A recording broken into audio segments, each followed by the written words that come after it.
87 ang Ah, edad. Hawad pa kayo magbasa. lupigan ko aning akong bisita nga Wonder Woman. Lupigon ang iyang kaatbang na 50 edad. Seryoso kay nagbasa sa Jehovah. Nagkitiw-kitiw lang babaan niyo. O wala pa ati para lupigan ko ani ba. Unsa na kay ning atubangan si Don Pakundo. 50 pa pero na. Na di na maglisod na.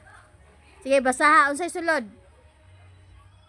Sige unsa may gi ha? Suwa ka para ka nagsikan suka.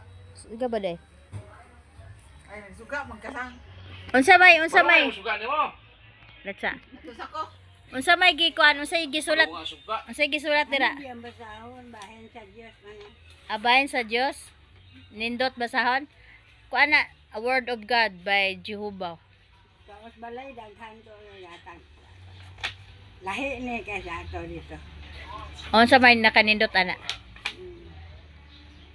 Bahin sa Diyos. Unsa may gisulti sa Ginoo? Sa yawa ang Diyos. Wa sila mahimo.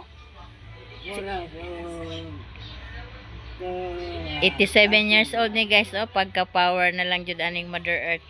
Ini Julio. Sabado, Domingo. Tanawa kabasa pa siya. Sabado ug Domingo ang simba. Dili sa SMX na. Dito na siya Ugma simba na pod. Katapusan sa Julio. June. Junyo. Kita taong ma. Bago na po ng pare, natong Domingo, lahi, yung misa. Si Father Ong man to. Ay si Father Sarno. Ay, Asa man ka gikan di ay? Asa ka galaag? Oy, daog ka? Daog ka? daog. Yan, mali. Unsa day ni gawas?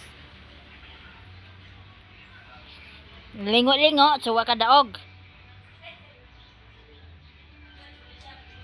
Balistad yan, nandito. Unsa day? Di medyas pa ni si Mother Earth lupigan gani ko no. Ay, naday ko sa nina dito. Si Charity to. Gisuot na nimo tong gisuot na nimo tong sanina akong gihatag. Tong sanina ba? Ba?